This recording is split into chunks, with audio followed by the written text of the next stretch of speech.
السلام علیکم ورحمۃ اللہ وبرکاتہ۔ وعلیکم السلام ورحمۃ اللہ وبرکاتہ۔ عالم اسلام کے مسلمانوں کے لیے خوشخبری۔ باب العلم انواریہ ایجوکیشنل سوسائٹی کے تحت چلنے والا ادارہ جامعہ انواریہ کے زیر اہتمام قرآن مجید کی تفسیر کے علاوہ حدیث شریف و فقہ کی مشہور و معروف معتبر و مستند صحاح ستہ کو ملا کر جملہ تقریباً 100 کتابوں کی ویڈیو ریکارڈنگ کا سلسلہ شروع کیا جا چکا ہے۔ اسی کی ایک سنہری کڑی نصاب اہل خدمات شرعیہ کا درس ہے جو الحمدللہ جاری و ساری ہے۔ بیات شیخ المشائخ حضرت سید محمد عبد القدیر الحسینی المعروف نورانی پاشا رحمۃ اللہ علیہ، بانی و فاؤنڈر جامعہ انواریہ و باب العلم انواریہ ایجوکیشنل سوسائٹی حیدرآباد۔ نصاب اہل خدمت شرعیہ میں حج کا بیان چل رہا ہے اور یہ اس کی آج 4 نشست ہے۔ آج کی نشست میں احرام کے ممنوعات بیان کیے جائیں گے کہ حالت احرام میں حاجی کے لیے، معتمر کے لیے احرام باندھنے کے بعد کون سی چیزیں منع ہیں، جن چیزوں کا حالت احرام میں کرنا حرام ہے اور اکثر ان پر جزا یعنی کفارہ لازم آتا ہے، ان کا اس مقام پر ذکر کیا جاتا ہے۔ حالت احرام میں اگر کوئی ممنوع کام محرم سے سرزد ہو جائے تو اکثر عام طور پر اس پر جزا لازم آتی ہے، دم دینا لازم ہوتا ہے۔ وہ کون سی چیزیں ہیں جن سے اجتناب کرنا، بچنا ضروری ہے محرم کے لیے؟ بیوی سے صحبت کرنا، یعنی احرام باندھنے کے بعد بیوی سے قربت، بیوی کے قریب ہونا حرام ہے۔ رغبت سے بات چیت کرنا، ہاتھ لگانا، یعنی جماع اور دواعی جماع یہ دونوں بھی حرام ہیں۔ خواہش سے آنکھ بھر کر دیکھنا، فسق و فجور کرنا یعنی گناہ کرنا، جھگڑنا، ساتھ والوں، خدمت گاروں اور دنیا کے معاملہ کرنے والوں پر غصہ کرنا حالت احرام میں منع ہے، مگر دین کی بات پر غصہ کرنا اور امر بالمعروف و نہی عن المنکر منع نہیں۔ دین کی خاطر کوئی غلط کام کر رہا ہے، غیر شرعی حرکت کر رہا ہے تو اس وقت اس پر غصہ کیا جا سکتا ہے، اور حالت احرام میں امر بالمعروف اور نہی عن المنکر یعنی بھلائی کا حکم دینے اور برائی سے روکنے کے فریضے کو بھی انجام دیا جا سکتا ہے، یہ منع نہیں ہے۔ قرآن پاک میں اللہ تعالیٰ ارشاد فرماتا ہے الحج اشہر معلومات فمن فرض فیہن الحج فلا رفث ولا فسوق ولا جدال فی الحج، یعنی حج کے چند مخصوص مہینے ہیں، بس جو کوئی ان میں حج کو فرض کر لے، یعنی جس پر حج فرض ہو جائے اور جو حج کا ارادہ کرے، تو حج نام ہے اصل میں بیوی سے دوری اختیار کرنے کا اور جھگڑا نہیں کرنا، جنگ و جدال سے بچنے کا نام حج ہے۔ فلا رفث ولا فسوق، فسق و فجور بھی نہیں ہونا، ولا جدال فی الحج، اور ساتھیوں کے ساتھ جس گروپ کے ساتھ حج کے لیے گئے ہیں ان سے جھگڑا بھی نہیں کرنا، اس کا نام حج ہے۔ بدن سے کسی جگہ کے پورے یا ادھورے بال دور کرنا بھی منع ہے حالت احرام میں۔ احرام باندھنے کے بعد بال بھی نہیں نکالے جا سکتے۔ ناخن کترانے یا اپنے یا غیر کے ناخن کترنے بھی منع ہیں۔ خود کے بھی ناخن نہیں نکال سکتا محرم، دوسرے کے بھی ناخن نہیں نکال سکتا، مگر جو بال آنکھ کے اندر نکلے اس کا دور کرنا جائز ہے۔ بال اگر آنکھ کے اندر آ جائے، نکل جائے تو اس کو دور کیا جا سکتا ہے، کیونکہ اس سے تکلیف پہنچتی ہے اور دیکھنا مشکل ہے، اسی لیے آنکھ کے اندر اگر بال نکل آئے تو اس کو دور کیا جا سکتا ہے۔ سلا ہوا لباس پہننا محرم کے لیے حرام ہے، یا اس طرح کا بنا ہوا یا بنایا ہوا کہ اکثر بدن یعنی بدن کا اکثر حصہ یا بعض عضو کا احاطہ کر لے۔ محرم کوئی ایسا کپڑا پہنے جو سلا ہوا ہے تو یہ بھی درست نہیں ہے۔ اسی طرح خود بخود بنا ہوا ہے یا بنایا ہوا کپڑا ہے کہ وہ کپڑا پہننے کی صورت میں اکثر بدن اس کا ڈھک جا رہا ہے یا بعض عضو بدن کا ایک حصہ چھپ رہا ہے اور کام کرنے میں خود بخود یا اکثر بدن پر ٹھہرا رہے، کام کرنے کی حالت میں بھی وہ کپڑا بدن پر ٹکا ہوا رہے اکثر بدن پر، تو ایسا کپڑا پہننا بھی محرم کے لیے جائز نہیں۔ سلا ہوا کپڑا جیسے کرتا، جبہ، گرکھا، جامہ، نیمہ، فرغل، عبا، قبا، ٹوپی، پائجامہ، موزے وغیرہ۔ بنا ہوا کپڑا جیسے دستانے ہیں ہاتھوں میں پہننے کے، جرابیں ہیں پیروں میں پہننے کے موزے، بے جوڑ کا کرتا ہے، پائجامہ، ٹوپی وغیرہ۔ بنایا ہوا کپڑے جیسے خود بارانی نمدے کا جبہ کرتا ٹوپی کے ایک ڈال ہو۔ بہرحال حالت احرام میں محرم کے لیے سلا ہوا کپڑا پہننا جائز نہیں ہے۔ پہننے سے کیا مراد ہے؟ یہاں پر پہننے سے عادت کے مطابق پہننا مراد ہے۔ بس اگر کوئی محرم جبے عبا کو کندھوں پر ڈالے اور آستینوں کو نہ پہنے یا صرف ایک آستین کو پہنے یا پائجامے کو اوڑھے تو جائز ہے، مگر اس سے بھی احتیاط کرنا بہتر ہے۔ پہننے سے مراد عادت کے مطابق پہننا ہے، یعنی جبہ جس طرح پہنا جاتا ہے اس طرح پہننا مراد ہے۔ اگر کوئی محرم جبے کو یا عبا کو کندھوں پر ڈالے اور آستین نہ پہنے، آستینوں کو چھوڑ دے تو جائز ہے یہ۔ ایسے ہی پائجامہ پہنا جاتا ہے، لیکن کوئی محرم اگر پائجامے کو اوڑھ لے تو اس سے کوئی قباحت لازم نہیں آتی، احرام میں کوئی فرق نہیں پڑتا احرام پر، لیکن تاہم اس سے بھی احتیاط کرنا، ایسا بھی نہ کرنا بہتر ہے۔ سر یا گالوں کا کسی کپڑے سے ڈھانکنا یہ بھی محرم کے لیے جائز نہیں ہے۔ سر کو چھپانا یا رخساروں کو کسی کپڑے سے ڈھانکنا جائز نہیں ہے۔ چادر میں گنڈی لگا کر باندھنا، چادر بھی کھلی ہونا چاہیے، اس میں بٹنز یا گنڈیاں وغیرہ نہیں ہونا چاہیے۔ ٹخنے کا موزوں، جرابوں، جوتیوں وغیرہ سے ڈھانکنا یہ بھی محرم کے لیے جائز نہیں ہے۔ سر اور منہ پر پٹی باندھنا اگرچہ مرض کی وجہ سے ہو، بیماری کی وجہ سے بھی سر کو نہیں ڈھانک سکتا محرم، چہرے کو نہیں چھپا سکتا۔ ایسے رنگین کپڑے پہننا اوڑھنا جو قسم یا زعفران، قسم ایک قسم کی خوشبو ہے، یا ورس یمن میں ایک پھل کے ریشے ہیں جو زعفران کی طرح خوشبودار ہوتے ہیں۔ ایسے رنگین کپڑے پہننا جو زعفران سے رنگے گئے ہیں یا ورس یعنی ایک قسم کی خوشبو سے یا کسی اور خوشبودار چیز میں رنگا ہوا کپڑا ہو، وہ بھی محرم کے لیے جائز نہیں ہے۔ لیکن اگر رنگنے کے بعد دھو ڈالا ہو، رنگنے کے بعد کپڑے کو دھو دیا ہو یا ایسا مستعمل ہو کہ اس سے خوشبو نہ آتی ہو تو جائز ہے۔ ایک رنگین کپڑا ہے، زعفران سے رنگا ہوا ہے یا ورس نامی خوشبو سے رنگا ہوا ہے یا کسی بھی قسم کی خوشبو سے رنگا ہوا کپڑا ہے، اس کو اچھی طرح دھو لیا جائے تو پہنا جا سکتا ہے۔ اسی طرح مستعملہ کپڑا ہو، وہ استعمال کیا جا چکا ہے کئی مرتبہ اور اب خوشبو بھی اس سے نہیں آ رہی ہے تو اب ایسی صورت میں وہ پہن سکتا ہے، بشرطے کہ سلا ہوا نہ ہو۔ بخور دیے ہوئے کپڑے کا پہننا یہ بھی محرم کے لیے جائز نہیں ہے۔ بخور دینا یعنی خوشبودار چیز، مثلا عود وغیرہ کا دھواں دینا، لوبان عود وغیرہ کا دھواں دینا۔ لیکن اگر کسی مکان میں عود وغیرہ سلگایا گیا ہو اور اس مکان میں گزرنے سے کپڑوں میں کچھ خوشبو کا اثر آ گیا ہو تو کوئی حرج نہیں، کوئی مضائقہ اور کوئی گناہ نہیں۔ یعنی اگر محرم کسی ایسے مکان کے پاس سے گزرے جہاں پر خوشبو کا دھواں دیا گیا تھا عود کا یا لوبان کا، اور اس خوشبو کا اثر اس کے کپڑے میں آ جائے تو اس سے کچھ فرق نہیں پڑتا، کیونکہ اس سے کوئی غلطی نہیں ہوئی۔ البتہ بخور دیے ہوئے کپڑے پہننا محرم کے لیے جائز نہیں ہے۔ پہننا اوڑھنا بدن یا کپڑوں میں اگرچہ بچھونا ہو، یعنی بستر کو بھی خوشبو نہیں لگائی جا سکتی، محرم کے لیے بستر کو بھی خوشبو لگانا جائز نہیں ہے۔ خوشبو لگانا، ہاتھ کا خوشبو میں ڈالنا جس سے اس کا جرم ہاتھ میں لگ جائے، کپڑے کے کنارے میں سوائے عود کے خوشبو باندھنا، اور خوشبودار چیز کا کھانا جیسے دار چینی، الائچی، لونگ، سونٹ، ایسا کچا کھانا جس میں خوشبو شامل اور اس کی بو غالب ہو، اور یہی حال پینے کی چیز کا بھی ہے۔ خوشبو کس کو کہتے ہیں؟ خوشبو وہ چیز ہے جس کی بو بھلی معلوم ہو، اچھی معلوم ہو اور عقل مند اس کو خوشبو کہیں۔ عام طور پر خوشبو کی جو چیزیں ہیں عطر کے علاوہ کھانے پینے میں دار چینی ہے، الائچی ہے، لونگ ہے، سونٹ ہے، ایسی جو خوشبودار چیزیں ہیں ان کا کھانا بھی نہیں کھا سکتا، اور پینے کی چیزوں میں بھی یہی حال ہے کہ خوشبو کی چیزوں کی کوئی چیز نہیں پی سکتا، خوشبو والی چیز بھی۔ بالوں یا بدن میں مہندی لگانا یہ بھی محرم کے لیے جائز نہیں۔ بالوں کو گل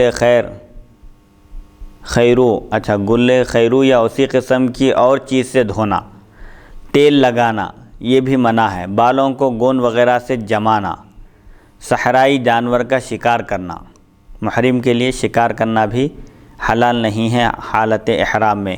شکار کرنا یا شکار پکڑنا یا شکار روک کر رکھنا یا بتانا یا اشارہ کرنا یا شکار کے لیے مدد کرنا، شکار پر اعانت کرنا، یعنی دوسرا شکار کر رہا ہے، شکاری محرم نہیں ہے، لیکن محرم شکاری کی مدد بھی نہیں کر سکتا، جیسے تیر و کمان دینا، چھرے وغیرہ دینا، یا ایک جانب سے دوسری جانب کو ہانکنا، جانور اس طرف ہے ادھر سے ادھر بھگانا، یہ بھی محرم کے لیے جائز نہیں ہے۔ حالت احرام میں صحرائی جانور کا شکار نہیں کر سکتا، دریائی جانور کا شکار البتہ محرم کر سکتا ہے، لیکن صحرائی جانور کا شکار کرنا یا شکار کو پکڑنا یا شکار کو روک کر رکھنا یا شکار کہاں ہے بتانا، ہرن اس طرف گیا ہے یا خرگوش اس طرف دوڑا ہے یہ بتانا یا اشارہ کرنا، یا شکار کے لیے مدد کرنا، شکار کے جو آلے ہیں شکار کرنے کے، تیر کمان ہے وغیرہ دینا بھی، یا ایک جانب سے دوسری جانب جانور کو ہانکنا بھگانا،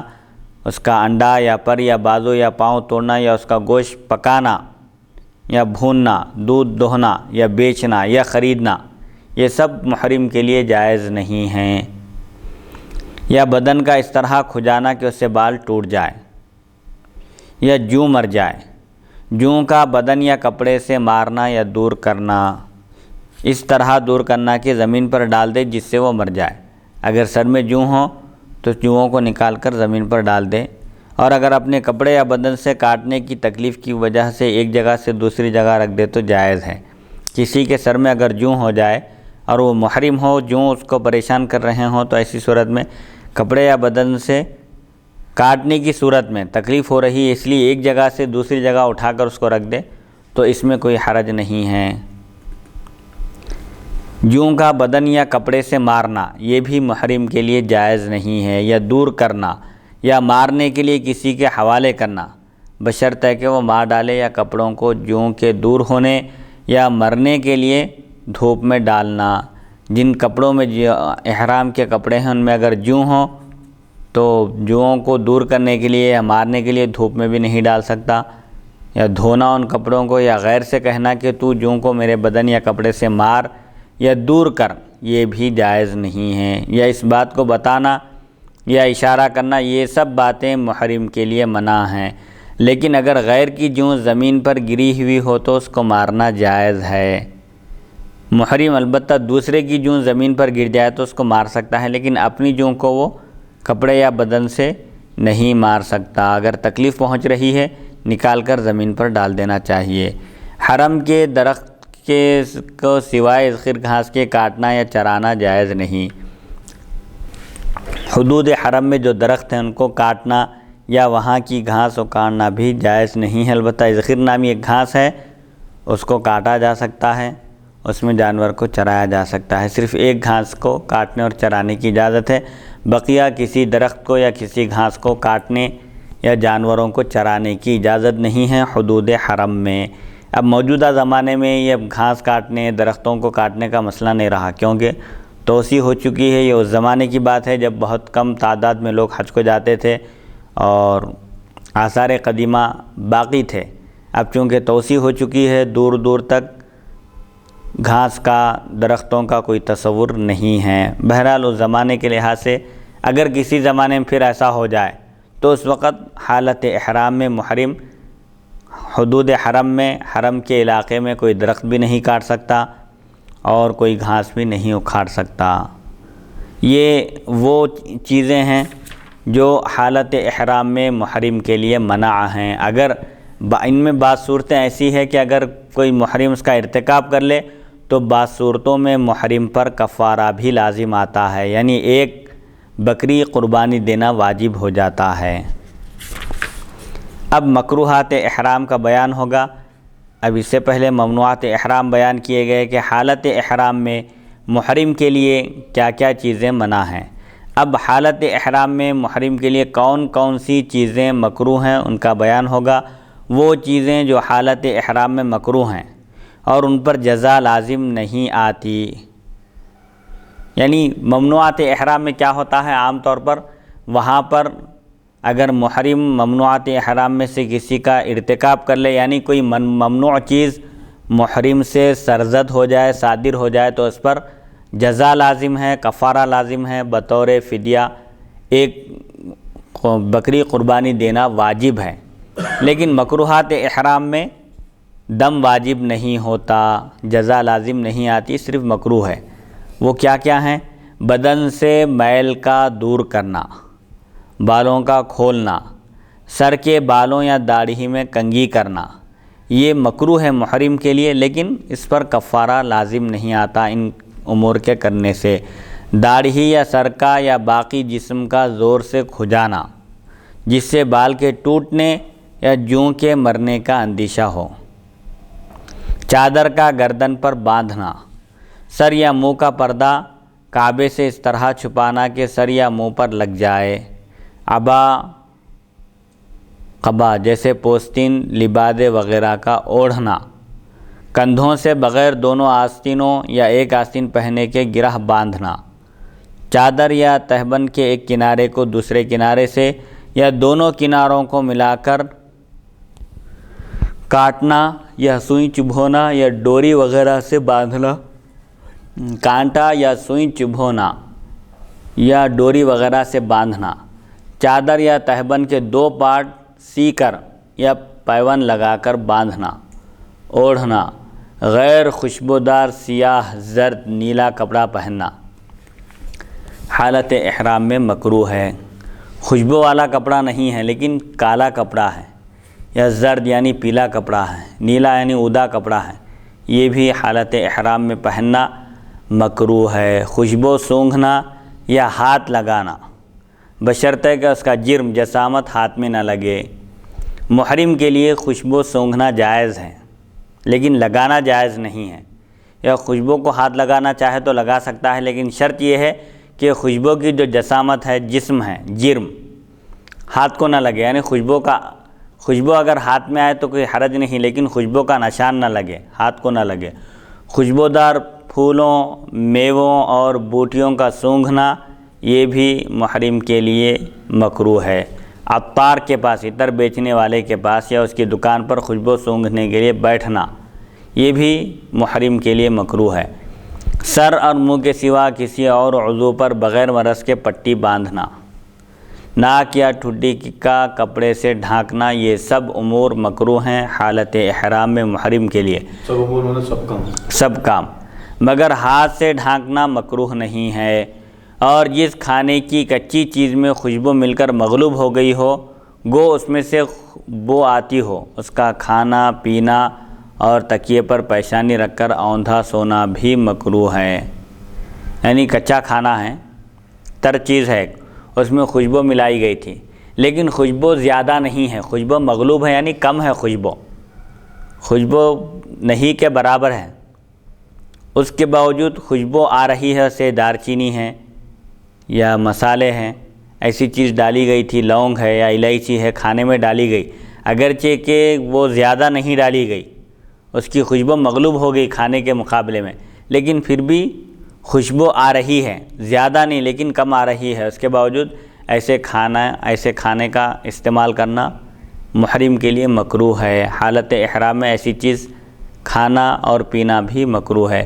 تکیے پر پیشانی رکھ کر اوندھا سونا بھی مکروہ ہے، کیونکہ اس میں بھی سر کے چھپ جانے ڈھک جانے کا اندیشہ ہے، اسی لیے یہ کام بھی حالت احرام میں محرم کے لیے مکروہ ہیں۔ لیکن ان امور کو انجام دینے کی صورت میں اگر ایسے کام محرم سے سرزد ہو جائیں تو پھر ایسی صورت میں اس پر کفارہ لازم نہیں ہے۔ بطور کفارہ جو ممنوعات احرام میں سے اگر کوئی ایک ممنوع کام محرم سے ہو جائے تو اس پر بطور کفارہ 1 بکری قربانی دینا واجب ہے، لیکن مکروہات احرام میں سے کوئی مکروہ اگر کوئی محرم کر گزرے تو اس پر کوئی کفارہ نہیں ہے۔ کر گزرنے کے مطلب اگر کوئی کرتا ہے اگر ہو جائے کسی سے مکروہ کام ہو جائے حالت احرام میں تو وہ مکروہ کہیں گے، لیکن اس پر کفارہ لازم نہیں ہوگا۔ یہ مکروہات احرام کا بیان تھا۔ اب مباحات احرام کا بیان ہوگا کہ وہ چیزیں جو حالت احرام میں محرم کے لیے مباح و جائز ہیں وہ کیا کیا ہیں۔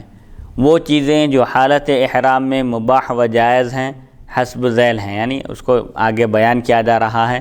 طہارت کے لیے غسل کرنا، حالت احرام میں غسل کرنا جائز ہے پاکی حاصل کرنے کے لیے۔ غبار و گرمی دفع کرنے کے لیے حمام کرنا۔ گرد و غبار ہے یا بہت زیادہ گرمی ہو رہی ہے تو ٹھنڈک حاصل کرنے کے لیے، گرمی سے راحت حاصل کرنے کے لیے، چھٹکارا حاصل کرنے کے لیے حمام کرنا یعنی نہانا، غسل کرنا جائز ہے۔ پانی میں غوطہ لگانا بھی محرم کے لیے جائز ہے۔ طہارت کے لیے کپڑے دھونا، انگوٹھی پہننا، پرتلے میں تلوار لٹکانا اگرچہ پرتلا ریشمی یا چمڑے کا سلا ہوا ہو۔ پرتلا یعنی ایک وہ کندھے کو جیسے بندوق لٹکائی جاتی ہے، ایسے ہی عرب تلوار لٹکایا کرتے تھے، تو پرتلے میں تلوار لٹکانا، تلوار میان میں رکھ کر لٹکانا، اگرچہ کہ جس میں تلوار رکھ کر لٹکایا جا رہا ہے وہ کپڑا ریشم کا ہو یا چمڑے کا سلا ہوا ہو، اس سے کچھ فرق نہیں پڑتا، جائز ہے۔ محرم پرتلے میں تلوار لٹکانا چاہے تو لٹکا سکتا ہے۔ ہتھیار باندھنا، حالت احرام میں ہتھیار اٹھانا باندھنا بھی جائز ہے۔ دشمن دین سے لڑنا، جو دین کا دشمن ہے اس سے لڑنا بھی جائز ہے۔ ہمیانی باندھنا اگرچہ سلی ہوئی ہو۔ سر یا منہ کو گھر یا دیوار یا پہاڑ یا محل یا خیمہ یا چھتری کے سائے میں رکھنا، یہ بھی محرم کے لیے جائز ہے۔ یعنی اگر کسی محرم کا سر گھر کے سائے میں، گھر کی چھاؤں میں یا دیوار کے سائے میں یا پہاڑ کے سائے میں یا محل یا خیمہ یا چھتری کے سائے میں آ جائے تو اس سے کوئی فرق نہیں پڑتا۔ بغیر خوشبو کا سرما لگانا، اگر خوشبودار سرما 1 یا 2 بار لگائے، سرما لگانے کی اجازت ہے لیکن کیسا سرما ہو جس میں خوشبو نہ ہو۔ اگر کوئی خوشبودار سرما لگائے، 1 یا 2 بار لگائے تو صدقہ دے، زائد میں دم دینا ہوگا۔ 1 یا 2 بار اگر کوئی خوشبودار سرما لگائے تو صدقہ دے تو کافی ہے، لیکن اگر 2 سے زائد مرتبہ خوشبودار سرما لگائے تو پھر دم دینا لازم ہے۔ دم یہ اصطلاح ہے حج کی، جس میں اگر محرم سے کوئی ممنوع فعل کام ہو جائے تو اس پر دم دینا لازم ہے، یعنی 1 بکری قربانی دینا واجب ہے۔ تو بہرحال سرما بھی کیسا ہو جو خوشبو والا نہ ہو۔ آئینہ بھی دیکھنا جائز ہے۔ مسواک کرنا، داڑھ اکھاڑنا، کسی کے داڑھ میں تکلیف ہو اور تو ایسی صورت میں محرم ہے وہ تو داڑھ بھی اکھاڑ سکتا ہے، نکال سکتا ہے۔ ٹوٹے ہوئے ناخن کاٹنا، حالت احرام میں ناخن کاٹنا منع ہے، لیکن اگر کوئی ناخن ٹوٹ گیا ہے تو تکلیف ہوگی، اس کو نکالا جا سکتا ہے۔ فسد لینا یعنی وہ فاسد خون جو جسم میں مادہ ہوتا تھا اس کو نکالا جاتا تھا، جس کو غالباً حجامہ کہتے ہیں، یعنی پچھنا لگانا وغیرہ۔ فسد لینا، بالوں کو دور کیے بغیر، اچھا یہ فسد لینا الگ ہے، فاسد مادہ جو جسم میں جمع ہوتا ہے انسان کے وہ نکالا جاتا تھا، عرب میں ایک طریقہ تھا۔ بالوں کو دور کیے بغیر پچھنا لگانا، جس جگہ سے کاٹ کر فاسد خون نکالا جا رہا ہے، فاسد مادہ، وہاں کے بال الگ نہیں ہونا، بال نکالے بغیر پچھنا لگانا حالت احرام میں جائز ہے۔ ختنہ کرنا، دمل کا خطا کرنا، یعنی پھوڑا وغیرہ ہو جائے تو اس کو کاٹا جا سکتا ہے۔ شکستہ عضو کی اصلاح کرنا، ٹوٹے ہوئے حصے کا، جسم کے ٹوٹے ہوئے حصے کو درست کرنا بھی حالت احرام میں محرم کے لیے جائز ہے۔ کسی کی ہڈی ٹوٹ گئی ہو، ہاتھ ٹوٹ گیا ہو یا پیر ٹوٹ گیا ہو گرنے کی وجہ سے یا کسی اور وجہ سے، تو مرہم پٹی بھی کی جا سکتی ہے عضو کی اصلاح کے لیے۔ ٹوٹے ہوئے عضو کی اصلاح کرنا بھی درست ہے، پٹی باندھنا بھی درست ہے۔ کرتے کو چادر کی طرح اوڑھنا یا اس کا تہبند باندھنا۔ کرتا ہے، عام طور پر کرتا پہنا جاتا ہے، لیکن کوئی پہننے کے بجائے خالی ایسا کندھے پر ڈال لے، چادر کی طرح اوڑھ لے، آستینوں کو باہر ہی رکھے تو بھی جائز ہے۔ ایسے ہی کرتے کا تہبند پہن لے، کرتا ہے اگرچہ کہ اوپر پہنا جاتا ہے لیکن کوئی لنگی کے طور پر استعمال کرے تو یہ بھی جائز ہے۔ پگڑی کو بغیر گرہ لگانے کے کمر پر لپیٹنا، پگڑی ہے، شملہ ہے، بغیر اس کو گھیٹی ڈالے کے اس کو کمر پر لپیٹنا جائز ہے۔ چادر کے دونوں کونے تہبند میں ٹھونسنا، چادر کے دونوں جو کونے ہیں، کنارے ہیں، تہبند کے اندر اگر دبا دیے جائیں تو اس سے بھی کوئی فرق نہیں پڑتا، یہ بھی جائز ہے۔ عبا، قبا، پوستینی، لبادے کا کندھوں کے داخل کیے بغیر اپنے اوپر ڈالنا یا لپیٹ کر اوڑھ لینا، سر یا منہ کا تکیے پر رکھنا، سر یا منہ پر اپنا یا غیر کا ہاتھ رکھنا، جوتی یا کٹے ہوئے موزے یا کھڑاواں پہننا جس سے ٹخنے نہ چھپیں، یہ بھی جائز ہے۔ جوتا پہن رہے ہیں، ٹخنے چھپنا نہیں ہے حالت احرام میں، ایسا جوتا پہن رہے ہیں جس سے ٹخنے نہ چھپیں، یا موزے پہن رہے ہیں، کٹا ہوا موزہ ہے۔ عام طور پر موزے جو سردی میں بچنے کے لیے پہنے جاتے تھے، عرب میں پہنتے تھے خفین، اگر وہ کٹے ہوئے موزے ہیں، ٹخنا نہیں چھپ رہا ہے یا کھڑا ہوا ہے، شرط یہ ہے کہ ٹخنا نہ چھپے، اگر ٹخنا نہ چھپے تو پہننا جائز ہے۔ داڑھی کا ٹھڈی کے نیچے سے اور کان، گردن، ہاتھوں کا بلکہ سر اور منہ کے سوا تمام بدن کا ڈھانکنا جائز ہے۔ سر پر لگن، تغار، دیگچی، طباق، رکابی، گون، بورا، دستی، تختی، صندوق، چارپائی کا اٹھانا، لیکن اگر ساری رات یا دن بھر ان چیزوں کو سر پر رکھے گا تو صدقہ لازم آئے گا۔ سابقہ زمانے میں لوگ اپنا سامان خود اٹھا کر چلتے تھے، سفر کرتے تھے۔ اگر کہیں ایسی نوبت آ جائے، پیدل سفر کو جا رہے ہیں، سواری ہے، سامان رکھ دیے سواری پر، ایک الگ بات ہے، لیکن اگر پیدل جا رہے ہیں اور ساتھ میں چارپائی ہے، صندوق ہے، تختی ہے، ضروری چیزیں ہیں، اشیاء ضروری ہے، روزانہ کے استعمال کی چیزیں ہیں، کھانے پکانے کی، یہ سامان اگر کوئی سر پر اٹھا کر لے جا رہا ہے، کوئی محرم احرام کی حالت میں، تو یہ بات بتائی جا رہی ہے کہ یہ اٹھانا جائز ہے۔ لیکن اگر ساری رات یا دن بھر ان چیزوں کو اٹھا کر پھر رہا ہے، سر پر رکھے گا تو صدقہ دینا لازم ہوگا، کیونکہ سر کو ڈھانکنا نہیں ہے، چھپانا نہیں ہے، کھلا رکھنا ہے سر۔ سامان کو لے کر پھرے گا دن رات تو سر ڈھکا ہوا رہے گا، تو پورا دن پوری رات سر ڈھکا ہوا نہیں ہونا چاہیے۔ بحالت مجبوری اگر سامان ہے اٹھا کر لے کر چلنا ضروری ہے تو ایسی صورت میں سر کو ڈھانکا جا سکتا ہے، وہ سامان سر پر رکھا جا سکتا ہے، لیکن دن بھر اگر کوئی لے کر پھرے دن رات تو پھر اس پر صدقہ دینا لازم ہے۔ مگر کپڑوں کی گٹھری، رضائی، توشک، لحاف وغیرہ نہ اٹھائے۔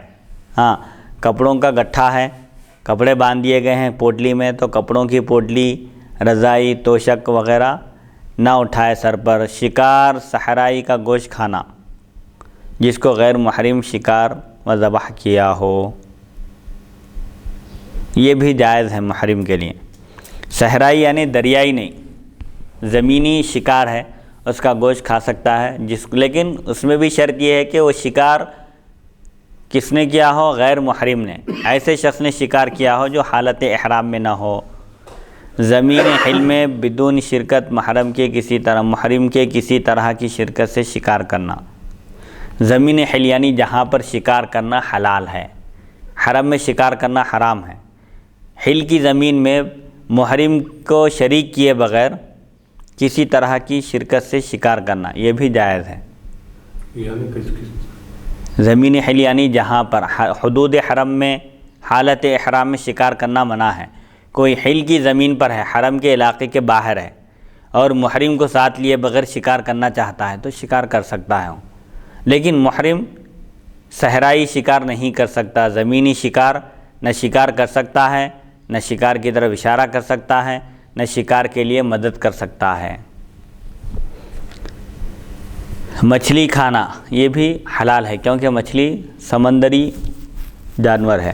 ہر حال میں اس پکے ہوئے کھانے کا کھانا جس میں خوشبو پڑی ہو، یعنی خوشبو والا کھانا بھی محرم کھا سکتا ہے، لیکن اوپر جو صراحت کی گئی ہے کہ خوشبو مغلوب ہو جائے اور اس کا اثر بھی ظاہر نہ ہو، یعنی ہاتھ کو خوشبو کا دھبا نہ لگے، ایسی خوشبو نہ ہو کہ ہاتھ اگر کھانا کھائیں گے تو ہاتھ کو اس کا دھبا لگ جائے، ایسا نہ ہو، بلکہ خوشبو مغلوب ہو، پھر بھی اس سے احتیاط کرنا بہتر ہے۔ جائز ہونے کا مطلب یہ نہیں ہے کہ کرنا لازم ہے، اگر کوئی کھا لے تو جائز ہے۔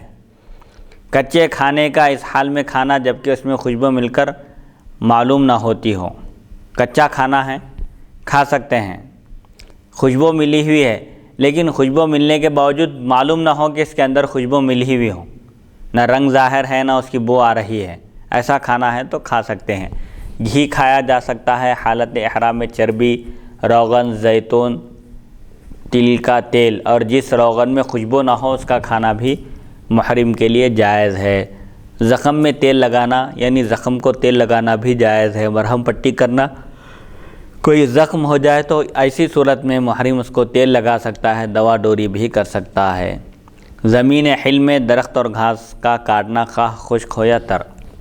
حل کی زمین یعنی جہاں پر شکار کرنا حلال ہے، وہ زمین حدود حرم کے باہر، وہاں پر درخت اور گھاس کاٹ سکتا ہے محرم، چاہے گھاس خشک ہو یعنی سوکھی ہو یا تر ہو۔ ایسا شعر پڑھنا جس میں کوئی بری بات نہ ہو، یعنی حضور اکرم صلی اللہ علیہ وسلم کی مدح سرائی، آپ کی نعت اور منقبت بیان کی جا سکتی ہے، لیکن ایسے اشعار نہیں پڑھنا چاہیے جس کے اندر گندگی ہو، فحش ہو، یا عورتوں کی طرف اشارتاً یا کنایتاً عورتوں کا ذکر کیا گیا ہو۔ اصالتاً یا نیابتاً نکاح کرنا یہ بھی جائز ہے محرم کے لیے۔ حالت احرام میں محرم نکاح کر سکتا ہے لیکن صحبت نہیں کر سکتا۔ اونٹ، گائے، بکری، مرغی، بطخ کا ذبح کرنا محرم کے لیے جائز ہے، ذبح کر سکتا ہے، شکار نہیں کر سکتا۔ اچھا صاحب، یہ مفتی صاحب ایک سوال یہ ہے کہ حالت احرام میں نکاح تو کر سکتا ہے جی، لیکن مباشرت، ہم بستری وغیرہ نہیں کر سکتا، جی، تو کیا بیوی کے ساتھ سو سکتا ہے احرام کی حالت میں؟ مباشرت نہیں کر رہا، صرف بازو سو رہا ہے۔ سو سکتا ہے، اس میں کوئی حرج نہیں ہے، بس اس میں کیا ہے کہ احتیاط یہ کرنا ہے کہ بیوی سے صحبت نہیں کرنا اور دوائی جماع بھی نہ ہونا، یعنی بوس و کنار وغیرہ بھی نہیں کر سکتا، ان چیزوں سے دور رہنا ہے۔ بہرحال یعنی کس پیار وغیرہ بھی نہیں کر سکتے۔ وہی دوائی جماع کا مطلب یہ ہے کہ اس تک پہنچانے والے کام بھی نہیں کرنا ہے، صرف نکاح کر سکتا، نکاح کے بعد کے کام نہیں کر سکتا۔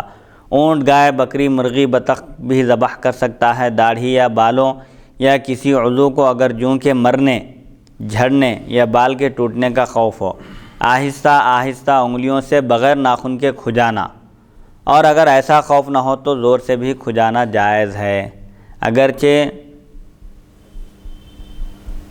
ددوڑے آ جائیں اور خون چھنک آئے، یعنی اگر داڑھی یا بالوں یا کسی عضو کو اگر جوں کے مرنے یا جھڑنے یا بال کے ٹوٹنے کا اندیشہ ہے تو آہستہ آہستہ انگلیوں سے بغیر ناخن کے کھجا سکتا ہے، لیکن اگر ایسا خوف نہ ہو تو، یعنی بالوں کے جھڑنے یا گرنے یا ٹوٹنے کا اندیشہ نہ ہو، جوں کے مرنے کا ڈر نہ ہو تو پھر زور سے بھی کھجا سکتا ہے، لیکن ناخن سے نہیں، اگرچہ کہ ددوڑے آ جائیں کھجانے کی وجہ سے اور ہلکا سا خون نکل آئے۔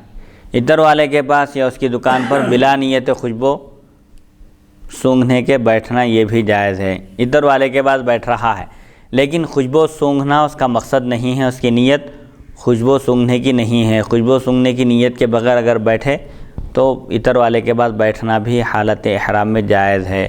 بے ادب خادم کو ادب سکھانے کے لیے مارنا، محرم کا ایک خادم ہے جو بے ادب ہے تو اس کو ادب سکھانے کے لیے، مہذب بنانے کے لیے، دینی تعلیم کے لیے اگر مار رہا ہے تو ادب سکھانے کے لیے مارنا محرم کے لیے جائز ہے۔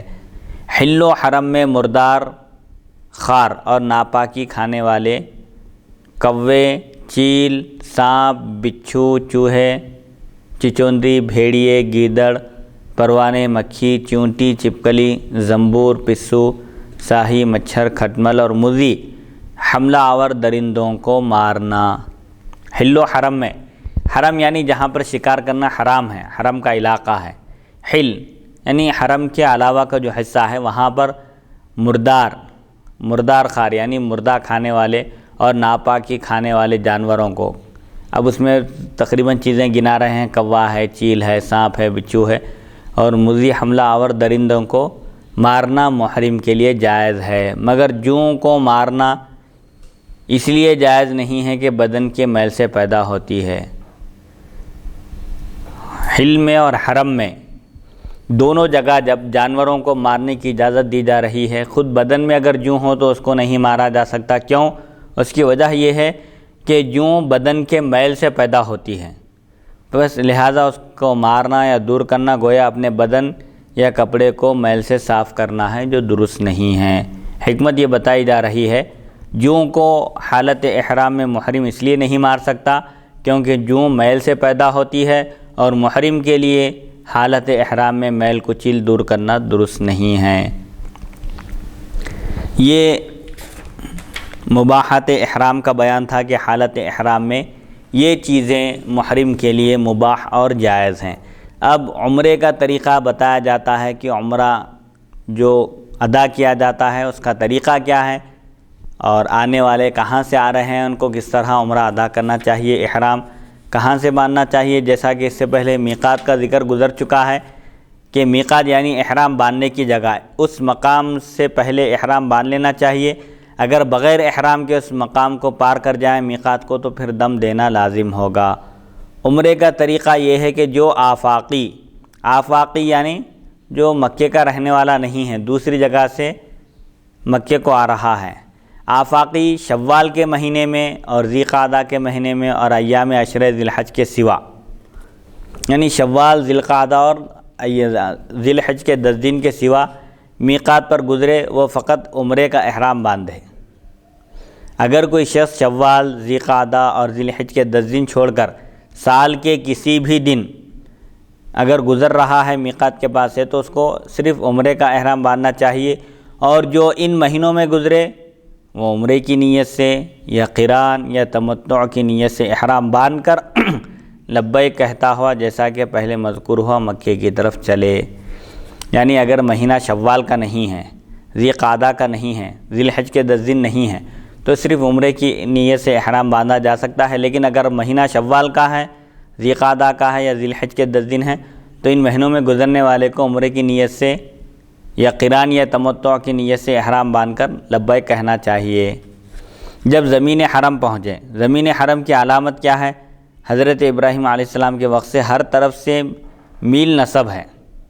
کہتے ہیں کہ جب حجر اسود کعبے میں رکھا گیا اس کی روشنی چاروں طرف جہاں تک پہنچی وہ حرم کی حد قرار پائی، اور وہ زمین مکے سے مدینے کی طرف تنعیم تک 3 میل اور یمن، عراق، طائف ہر ایک کی جانب 7 میل، اور جعرانہ ایک مقام کا نام ہے، جعرانہ کی طرف 9 میل اور جدہ کی طرف 10 میل ہے۔ حرم کی علامت حضرت سیدنا ابراہیم علیہ السلام نے جتنے حصے کو حرم قرار دیا تھا وہ حرم ہے، اور یہ بات بھی بیان کی جاتی ہے کہ جب حجر اسود نصب کیا گیا تو اس کی روشنی جہاں تک پہنچی، جہاں تک پہلی اتنا حصہ حدود حرم قرار دیا گیا۔ بہرحال جب سرزمین حرم پر پہنچے، اگر طاقت رکھتا ہو تو پیادہ ننگے پاؤں چلے، یعنی اگر کسی کو پیدل حج کو جانے کی استطاعت ہے، سکت ہے، طاقت ہے تو پیدل جائے، ننگے پاؤں جائے، بہتر ہے، اچھا ہے۔ نہیں اس کی طاقت نہیں ہے تو حسب سہولت جیسی بھی سواری مہیا ہو اس کے ذریعے جائے، اور جیسے قیدی گناہگار بادشاہ قہار کے سامنے جاتا ہے، یعنی اللہ تعالیٰ کی بارگاہ میں کعبہ شریف کے پاس جب پہنچے تو ایسے پہنچے جیسے قیدی ہے، گناہگار ہے، سیاہکار ہے، خطاکار ہے، بادشاہ کی بارگاہ میں پیش کیا جا رہا ہے۔ کمال انکساری و آہستگی، وقار و توبہ و استغفار کے ساتھ قدم اٹھائے اور یہ دعا پڑھیں، یعنی حج کو جانے والا، عمرے کو جانے والا عاجزی، انکساری، فروتنی کا مظاہرہ کرے اور پورے اہتمام کے ساتھ، وقار کے ساتھ جائے، غیر شائستہ حرکتیں نہ کرے، مہذب بن کر جائے اور توبہ و استغفار کرے، قدم قدم پر اللہ تعالیٰ سے اپنے گناہوں کی مغفرت طلب کرے اور یہ دعا پڑھے، اللہم ان ھذا حرمک و حرم رسولک فحرم لحمی و دمی و عظمی علی النار، اللہم آمنی من عذابک یوم تبعث عبادک واجعلنی من اولیائک و اہل طاعتک وتب علی انک انت التواب الرحیم۔ عمرے کی نیت سے احرام باندھ کر جب زمین حرم پہنچے یعنی کعبہ شریف کے پاس پہنچے تو یہ دعا کرے، اے اللہ بے شک یہ تیرا اور تیرے رسول اکرم صلی اللہ علیہ وسلم کا حرم ہے، لہذا تو میرے گوشت، خون اور ہڈی کو آگ پر حرام فرما، یعنی مجھ پر جہنم کی آگ کو حرام فرما۔ اے اللہ تو مجھ کو اس دن اپنے عذاب سے پناہ دے جس دن تو اپنے بندوں کو دوبارہ اٹھائے گا، اور مجھے دوستوں اور فرما برداروں میں شامل فرما اور مجھ پر رحم فرما، یقیناً تو ہی بڑا رحم کرنے والا مہربان ہے، اور تو میری توبہ قبول فرما، یقیناً تو خوب توبہ قبول فرمانے والا، بے حد رحم کرنے والا ہے۔ پھر لبیک کہے اور سبحان اللہ والحمد للہ ولا الہ الا اللہ واللہ اکبر کہہ کر درود شریف پڑھے، اور اپنے والدین، اساتذہ، قرابت داروں، دوستوں اور تمام مسلمانوں کے لیے دعا کرے۔ یعنی حرم میں پہنچنے کے بعد ایک دعا کرے اور پھر سبحان اللہ والحمد للہ ولا الہ الا اللہ واللہ اکبر کہہ کر درود شریف پڑھے، پھر اپنے والدین، رشتہ دار، دوست، احباب اور تمام مسلمانوں کے لیے ان کے حق میں دعا کرے اللہ تعالیٰ کی بارگاہ میں۔ عمرہ کرنے والا غیر شائستہ حرکتیں نہ کرے، شائستہ حرکتوں کا غیر شائستہ حرکتیں یعنی اب عمرے کو جا رہے ہیں لیکن آج کل فیشن بن گیا ہے، ساتھ میں نیٹ ہے، موبائل فون ہے، غیر ضروری چیزوں میں پڑے ہوئے ہیں، ایسا نہیں ہونا چاہیے۔ اللہ کی بارگاہ میں پہنچ رہے ہیں تو پوری یکسوئی کے ساتھ پوری دنیا سے توجہ ہٹا کر صرف اسی کی طرف ہماری توجہ رہے، ایسا ہونا چاہیے۔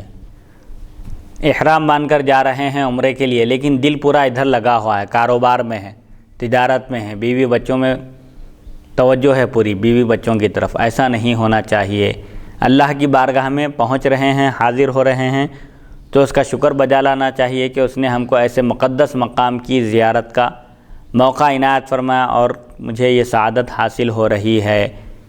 تواضع اور عاجزی کا مظاہرہ ہونا چاہیے، فخر و مباحات یعنی فخر نہیں ہونا چاہیے کہ میں عمرے کو جا رہا ہوں، حج کو جا رہا ہوں، جیسے آج کل فیشن بن چکا ہے یا اکثر لوگ جو فخر کرتے ہیں، ایسا نہیں کرنا چاہیے، بلکہ یہ ایک مقدس سفر ہے، اس سفر کے تقاضوں کو پورا کرنا ضروری ہے۔ تو گویا مفتی صاحب پھر اس یہ مسئلے سے جیسا یہ بات ثابت ہو رہی ہے کہ عمرے کی حالت میں یہ حرکات نہیں کرنا چاہیے، تو کیا وہ شخص جو نماز پڑھنے کے لیے اللہ کی بارگاہ میں مسجد میں حاضر ہوتا ہو تو کیا اس کے لیے بھی یہ شرائط ہے کہ وہ غیر شائستہ حرکتیں نہ کرے جبکہ وہ نماز پڑھنے کے لیے اللہ کی بارگاہ میں حاضر ہوتا ہو، نماز کے لیے آتا ہو مسجد میں؟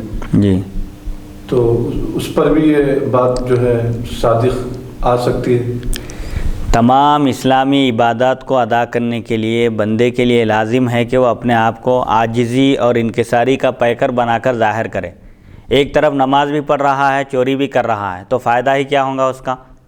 نماز تو بے شک برائیوں اور بے حیائی سے روکتی ہے، نماز بھی پڑھ رہا ہے، جھوٹ بھی بول رہا ہے، نماز بھی پڑھ رہا ہے، لوگوں کو دھوکہ بھی دے رہا ہے، نماز بھی پڑھ رہا ہے، سودی کاروبار بھی چل رہا ہے، تو اس کا مطلب یہ ہوا کہ اس کی نماز ہی قبول نہیں ہوئی۔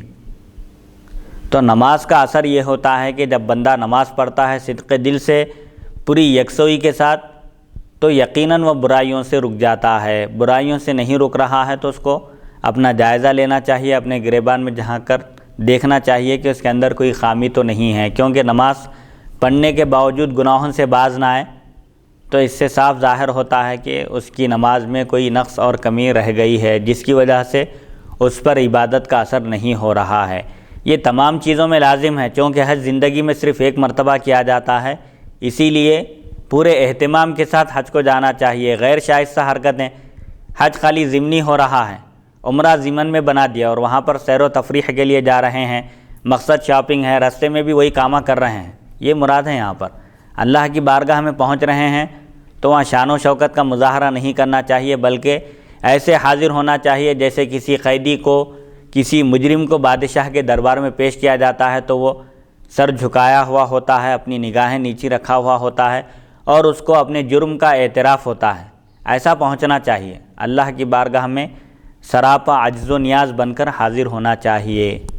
سبحان اللہ، سبحان اللہ۔ پھر اگر مدینے کی طرف سے گزرے تو مکے میں داخل ہونے کے لیے ذی طوا پر، جس پر اب قبہ بن گیا ہے، غسل کرے، ایک مقام کا نام ہے، مدینے کی طرف جاتے وقت اس مقام پر غسل کرنا چاہیے۔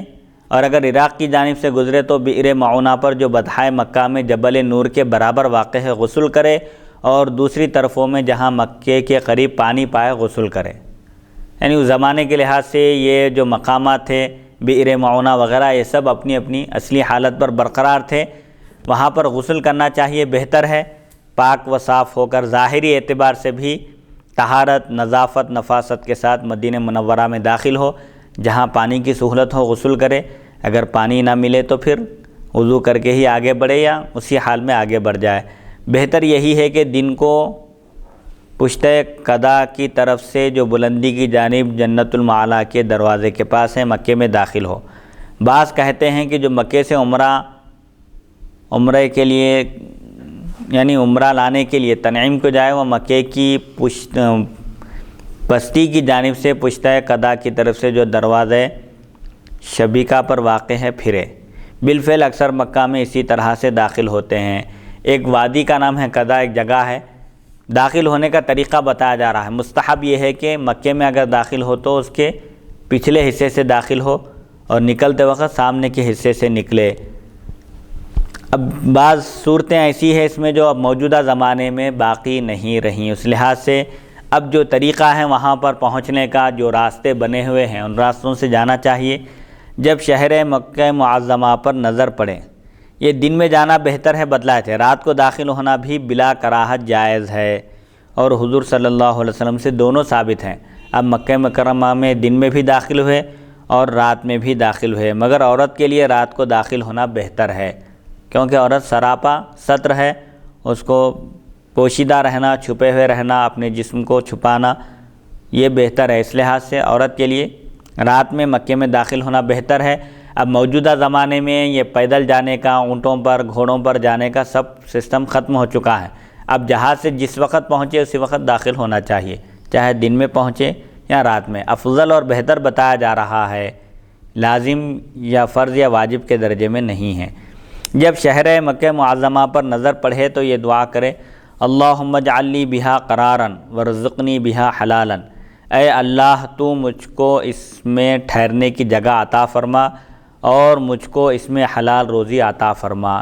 مکہ معظمہ پر جب نظر پڑے، اس مقدس شہر میں داخل ہوں تو یہ دعا کریں کہ اللہ تعالیٰ میرے لیے اس میں ٹھکانہ بنا دے، سکونت کی جگہ بنا دے اس کو، اور مجھے یہاں پر حلال روزی عطا ہو۔ پھر جب مقام مدعا پر پہنچے، جہاں سے پہلے کعبہ نظر آتا تھا، ٹھہر جائے اور جو دعا چاہے مانگے۔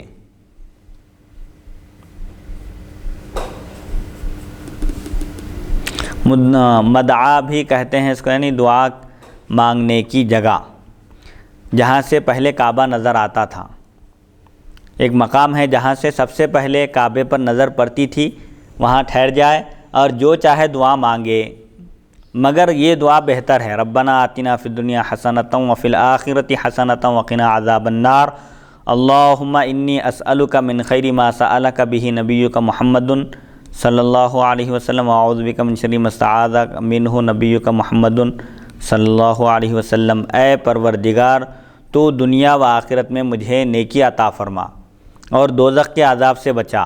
اے اللہ، میں تجھ سے تیرے نبی محمد مصطفیٰ صلی اللہ علیہ وسلم کا بہتر مانگا ہوا چاہتا ہوں، اور اس برائی سے تیری پناہ چاہتا ہوں جس سے تیرے پیغمبر سیدنا محمد صلی اللہ علیہ وسلم نے پناہ مانگی۔ کعبے پر جب پہلی نظر پڑے تو جو چاہے دعا کر سکتا ہے، کیونکہ جو دعا کرے گا وہ قبول ہوگی۔ کعبے پر نظر پڑتے ہی پہلی جو دعا کی جاتی ہے وہ یقیناً قبول ہوتی ہے، تو جو چاہے دعا کر سکتا ہے، لیکن بہتر یہ ہے کہ دنیا اور آخرت میں بھلائی مانگے۔ دنیا میں جو اس کے لیے بھلائی ہے اللہ تعالیٰ اس کو مقدر فرما دے اس کے لیے، اور آخرت میں جو اس کے لیے بھلائی ہو سکتی ہے وہ عطا فرمائے۔ اور سب سے جامع دعا، جیسا کہ ایک صحابی حضور صلی اللہ علیہ وسلم سے عرض کرتے ہیں کہ آپ بہت ساری دعائیں فرماتے ہیں لیکن ہم کو یاد نہیں رہتی، کوئی ایک ایسی جامع دعا بتائیے جس میں تمام دعائیں شامل ہو جائیں۔ تو حضور صلی اللہ علیہ وسلم نے ان سے فرمایا تھا کہ تم یہ دعا کیا کرو کہ اے اللہ، میں تجھ سے وہ تمام نیکیاں اور بھلائیاں طلب کرتا ہوں جس کو محمد صلی اللہ علیہ وسلم نے تجھ سے مانگا ہے، اور جن برائیوں سے سیدنا محمد صلی اللہ علیہ وسلم نے اللہ کی پناہ طلب کی ہے، ان تمام برائیوں سے میں اللہ کی پناہ طلب کرتا ہوں۔ ایک ایسی جامع دعا ہے کہ دنیا اور آخرت کی تمام خیر کی چیزیں اس میں داخل ہیں، اور دنیا اور آخرت کے جو مصائب ہیں اور فتن ہیں اور جو شرور ہیں ان تمام سے اللہ کی پناہ مانگنا ہے۔ لہٰذا جو چاہے دعا کر سکتا ہے، یہ دعا کرنا بہتر ہے اس کے لیے۔ یہ مدعا دعا مانگنے کی جگہ وہ ایک بلند زمین ہے جس کو حضرت عمر رضی اللہ عنہ نے بلند کیا تھا۔ جب حاجی یا عمرہ کرنے والا وہاں پہنچتا تو اس کی نظر سیدھا کعبے پر پڑتی تھی، وہاں سے کعبے کی چھت 900 برس تک نظر آتی تھی، یعنی بہت دور تک دکھائی دیتی تھی۔ اس کے بعد درمیان میں اونچے مکانات بن گئے، اس لیے اس کا نظر آنا موقوف ہو گیا، لیکن اس مقام پر دعا مانگنا، دعا کرنا اب بھی مستحب ہے۔ اس زمانے میں جبکہ ابھی آبادی نہیں پھیلی تھی، اتنا وسیع شہر نہیں تھا، لیکن اب چونکہ مکانات بن چکے ہیں، بلڈنگیں، عمارتیں تعمیر ہو چکی ہیں، اب دور سے کعبہ نظر آنا مشکل ہے، لیکن ابھی بھی وہ مقام علامت کے طور پر، نشانی کے طور پر باقی رکھا گیا ہے۔ جہاں سے بھی کعبہ نظر آتا ہو، کعبے پر نظر پڑتے ہی وہاں پر دعا کرنا اب بھی مستحب ہے۔ پھر لبیک کہتا ہوا، دعا پڑھتا ہوا ممکن ہو تو سیدھا مسجد حرام میں جائے، اور نوافل جیسے تحیۃ المسجد ہے، اشراق کا وقت ہے تو اشراق، چاشت کا وقت ہو تو چاشت، تہجد وغیرہ کو مقدم نہ کریں۔ یعنی جس وقت مسجد حرام میں پہنچے، اگر امام فرض پڑھتا ہو، یا فرض یا وتر یا سنت مؤکدہ یا نماز جنازہ کے فوت ہونے کا اندیشہ ہو، تو ان صورتوں میں ان چیزوں کی تقدیم کرے، بعد میں طواف کرے۔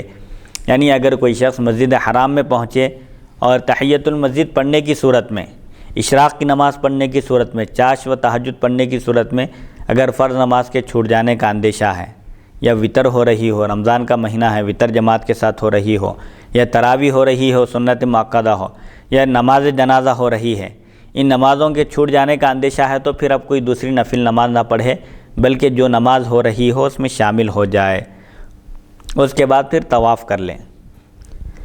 نہیں تو اپنا اسباب محفوظ جگہ رکھ کر یا کسی کے پاس چھوڑ کر بغیر کپڑے بدلے مکان کرایہ پر لینے اور کھانے پینے کے مسجد حرام کی طرف چل پڑے۔ جب پہنچے اس مقام پر تو اگر نماز ہو رہی ہے کوئی مسجد حرام میں تو فوراً نماز میں شامل ہو جائے، یا نہیں تو پھر پہلے سامان جو بھی ساتھ میں لایا ہے وہ ایک محفوظ مقام پر رکھ دے، یا کوئی ہو وہاں پر دوست احباب رشتہ دار وغیرہ تو ان کے پاس رکھ کر کپڑے وپڑے بدلنے کی یا مکان وغیرہ دوسرے کام کرنے سے پہلے مسجد حرام کی طرف چلا جائے۔ اگر یہ ضروری ہے، کوئی ٹھکانہ نہیں ہے، پہلے کمرہ کرایہ پر لینا پڑتا ہے، تو پہلے یہ کام کر لے۔ جب باب بنی شیبہ پر، جس کو بالفعل باب السلام کہتے ہیں، وہاں پہنچے تو کمال عاجزی سے داہنا پاؤں بڑھائے اور لبیک کہہ کر پڑھے، بسم اللہ والحمد للہ والصلاۃ والسلام علی رسول اللہ، اللہم افتح لی ابواب رحمتک وادخلنی فیہا، اللہم انی اسألک فی مقامی ھذا ان تصلی علی سیدنا محمد عبدک ورسولک وان ترحمنی وتقیل عثراتی وتغفر ذنوبی وتضع عنی وزری۔ میں اللہ کا نام لے کر داخل ہوتا ہوں اور سب تعریف اللہ کے لیے سزاوار ہے، اور درود و سلام نازل ہو پیغمبر خدا صلی اللہ علیہ وسلم پر۔ اے اللہ میرے لیے اپنی رحمت کے دروازے کھول دے اور ان میں مجھے داخل فرما۔ اے اللہ میں اپنے اس مقام پر تجھ سے سوال کرتا ہوں، مانگتا ہوں کہ تو ہمارے سردار اور اپنے خاص بندے اور پیغمبر سیدنا محمد مصطفیٰ صلی اللہ علیہ وسلم پر درود و سلام نازل فرما، اور مجھ پر رحم فرما، اور میری لغزشوں کو معاف فرما، اور میرے گناہوں کو بخش دے، اور میرے گناہوں کو مجھ سے دور فرما۔ جب خانہ کعبہ پر نظر پڑے تو ہاتھ اٹھا کر اللہ اکبر اللہ اکبر اللہ اکبر لا الہ الا اللہ واللہ اکبر، اور جو دعا چاہے مانگ کر ہاتھ منہ پر پھیرے، کیونکہ اس وقت کی دعا قبول ہوتی ہے، مقبول ہوتی ہے۔ پھر حجر اسود کی طرف یہ دعا پڑھتا ہوا چلے، اللہم انت السلام ومنک السلام والیک یرجع السلام، حینا ربنا بالسلام وادخلنا دار السلام، تبارکت ربنا وتعالیت یا ذا الجلال والاکرام، اللہم زد بیتک ھذا تعظیما وتشریفا ومہابۃ وزد من تعظیمہ وتشریفہ من حجۃ وعمرۃ تعظیما وتشریفا ومہابۃ۔ اے اللہ تو سلامتی والا ہے، تمام عیوب اور نقائص سے پاک اور منزہ ہے، اور تجھی سے سلامتی ہے اور تیری ہی طرف سلامتی پھرتی ہے، اور اے ہمارے پروردگار ہم کو سلامتی کے ساتھ زندہ رکھ، اور ہم کو سلامتی گھر میں داخل فرما، یعنی جنت میں داخل فرما۔ اے ہمارے پروردگار تو برکت والا ہے، اور اے عزت و بزرگی والے تو بزرگ و برتر ہے۔ اے اللہ اپنے اس گھر کی عظمت و بزرگی اور رعب کو بڑھا، اور اس کی موجودہ تعظیم و تکریم پر حج و عمرے سے عظمت و بزرگی اور رعب و دبدبے اور شان و شوکت کو اور مزید فرما، زیادہ فرما۔ بعض روایتوں میں اس طرح آیا ہے، وزد من تعظیمہ و تشریفہ کے بجائے وزد من شرفہ وعظمہ وکرمہ ممن حجہ او اعتمرہ تشریفاً و تکریماً و تعظیماً و برًا، یعنی اس کے حج و عمرہ کرنے والوں میں سے جس نے اس کی تعظیم و تکریم اور بزرگی کی، اس کے لیے تعظیم و تکریم و بزرگی و نیکی زیادہ کر، یعنی جو حج کی سعادت حاصل کرے، عمرے کی سعادت حاصل کرے، اس کی تعظیم، تکریم اور تشریف اور توقیر میں اضافہ فرما، مزید اس کو عزت والا بنا دے۔ اب پس اپنا دایاں کندھا حجر اسود کے بائیں کونے کے مقابل رکھے اور اپنا تمام بدن بائیں طرف چھوڑے اور طواف کی نیت کر کے یہ کہے: اللہم انی ارید طواف بیتک الحرام 7 اشواط فیسرہ لی وتقبلہ منی، اے اللہ میں تیرے حرمت والے مکان کا 7 پھیر طواف کرنا چاہتا ہوں، یعنی 7 چکر میں لگانا چاہتا ہوں، اس حرمت والے مقدس گھر کا میں طواف کرنا چاہتا ہوں، لہٰذا تو اس کو میرے لیے آسان فرما اور میری طرف سے قبول فرما۔ پھر حجر اسود کے سامنے آ کر کانوں تک ہاتھ اٹھا کر کہے: بسم اللہ واللہ اکبر وللہ الحمد والصلاۃ علی رسول اللہ، اللہ کا نام لے کر یہ کام کرتا ہوں میں، اور اللہ بہت بڑا ہے اور اسی کے لیے حمد و ثنا ہے، اور درود نازل ہو پیغمبر صلی اللہ علیہ وسلم پر۔ پھر اگر بغیر کسی کو ایذا دینے کے ممکن ہو تو دونوں ہاتھ حجر اسود پر رکھ کر بیچ میں منہ سے بوسہ دے۔ لوگوں کو تکلیف پہنچانا حرام ہے، حجر اسود کو بوسہ دینا سنت ہے۔ اگر کسی کو ایذا دیے بغیر اگر ممکن ہو تو دونوں ہاتھ حجر اسود پر رکھ کر بیچ میں منہ سے بوسہ دے۔ روایت ہے کہ حضرت عمر رضی اللہ عنہ حجر اسود کے بوسہ دینے کے وقت آپ نے فرمایا کہ میں جانتا ہوں کہ تو پتھر ہے، نہ نفع پہنچاتا ہے نہ نقصان پہنچاتا ہے، لیکن تجھ کو بوسہ دینے کی وجہ یہ ہے کہ میں نے رسول اکرم صلی اللہ علیہ وسلم کو تجھے بوسہ دیتے ہوئے دیکھا ہے، اگر حضور صلی اللہ علیہ وسلم کو بوسہ دیتے ہوئے نہ دیکھتا تو میں بھی تجھ کو بوسہ نہ دیتا۔ حضرت عمر رضی اللہ عنہ حجر اسود کو بوسہ دیتے وقت آپ نے فرمایا تو حضرت علی رضی اللہ عنہ نے جواب دیا، فرمایا کہ اس سے نفع و ضرر متصور ہے۔ حجر اسود اگرچہ کہ ایک پتھر ہے لیکن اللہ نے اس کے اندر نفع اور ضرر کی تاثیر رکھی ہے، یہ نفع پہنچاتا ہے اور نقصان بھی پہنچاتا ہے۔ حضرت عمر رضی اللہ عنہ نے پوچھا وہ کس طرح؟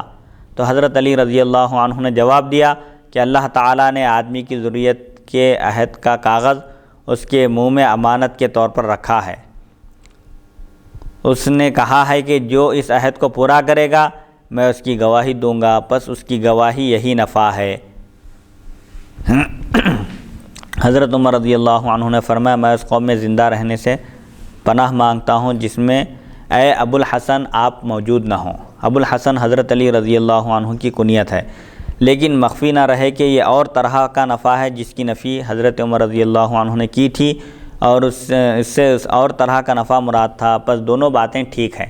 یہاں ایک بات ذہن میں رکھنے کی ہے کہ حضرت عمر رضی اللہ عنہ نے حجر اسود کو مخاطب کر کے فرمایا کہ تو ایک پتھر ہے، نہ نقصان پہنچا سکتا ہے نہ نفع پہنچا سکتا ہے۔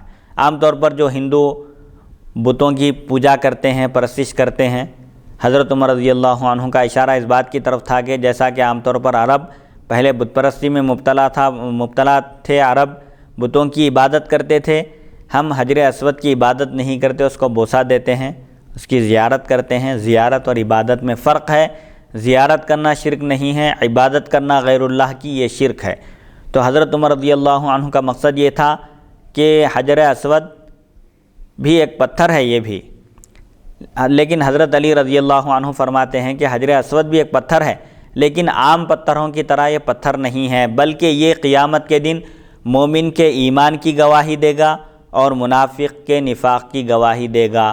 مومن کے ایمان کی گواہی دے گا تو اس کے لیے نافع ہے، اور منافق کے نفاق کی گواہی دے گا تو اس کو نقصان پہنچانے والا ہے۔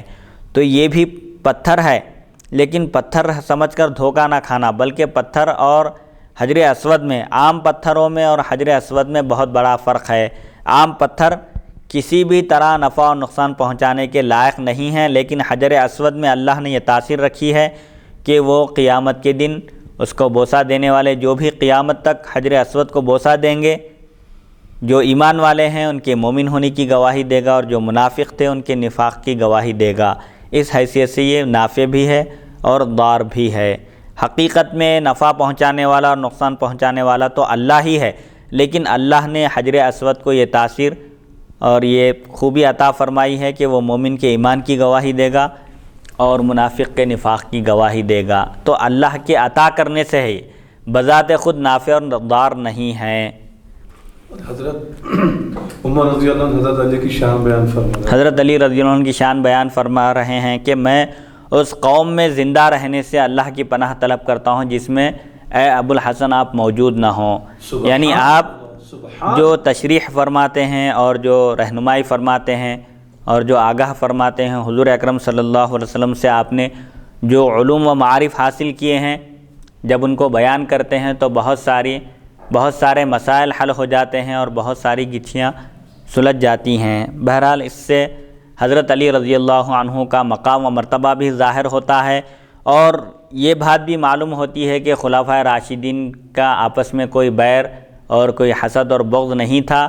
وہ ایک دوسرے سے محبت کرتے تھے، ایک دوسرے کی تعظیم کرتے تھے، ایک دوسرے کا احترام کرتے تھے، اور ایک دوسرے کی رائے کو قبول کرتے تھے، اور ایک دوسرے کی تعریف بھی کرتے تھے، اور ایک دوسرے کے فضل کو پہچانتے تھے۔ بہرحال حجر اسود کو بوسہ دینے کا اگر موقع ملے کسی کو تکلیف دیے بغیر، تو دونوں ہاتھ حجر اسود پر رکھ کر بیچ میں منہ سے بوسہ دے، اس کو استلام کہتے ہیں، یعنی بوسہ دینا۔ اور اس میں مستحب یہ ہے کہ منہ اور پیشانی دونوں کو رکھے اور 3 بار چومے، پھر کہے اللہم ایمانا بکا وتصدیقا بکتابکا ووفاءا بعہدکا واتباعا لسنت نبیکا، اے اللہ میں تجھ پر ایمان لانے، تیری کتاب کو سچ ماننے، یعنی قرآن مجید کو سچ ماننے، تیرے عہد کو پورا کرنے اور تیرے پیغمبر صلی اللہ علیہ وسلم کی سنت کی پیروی سے حجر اسود کو چومتا ہوں۔ حجر اسود کو میں چومتا ہوں اس وجہ سے کہ میں تجھ پر ایمان رکھتا ہوں اور قرآن مجید کی تصدیق کرتا ہوں، تیرے عہد کو پورا کرتا ہوں، اور نبی کریم صلی اللہ علیہ وسلم کی سنت کی پیروی میں، چونکہ رسول اکرم صلی اللہ علیہ وسلم نے بھی حجر اسود کو بوسہ دیا تھا، اس لیے میں بھی بوسہ دیتا ہوں۔ اگر چاہے تو اس دعا کو بھی بوسہ دینے سے پہلے پڑھ لے۔ اگر بوسہ دینا ممکن نہ ہو تو ہاتھ کو اس پر لگا کر چومے، ہاتھ کو لگائے پھر ہاتھ کو چوم لے۔ اگر یہ بھی ممکن نہ ہو سکے تو لاٹھی وغیرہ کو چھو کر چومے، یعنی ساتھ میں اگر لکڑی وغیرہ کچھ ہے تو لکڑی کے ذریعے حجر اسود کو چومے، یعنی لکڑی کو لگائے پھر اس لکڑی کو چوم لے۔ اگر یہ بھی نہ ہو سکے تو دونوں ہاتھ اس طرف اٹھا کر کہے اللہ اکبر لا الہ الا اللہ والحمد للہ تعالی والصلاۃ علی نبیہ المصطفیٰ، اللہ بہت بڑا ہے، اللہ کے سوا کوئی معبود برحق نہیں، اور تمام تعریف اللہ تعالیٰ ہی کے لیے سزاوار ہے، اور درود نازل ہو اس کے پیغمبر، اس کے بزرگ پیغمبر سیدنا محمد مصطفیٰ صلی اللہ علیہ وسلم پر۔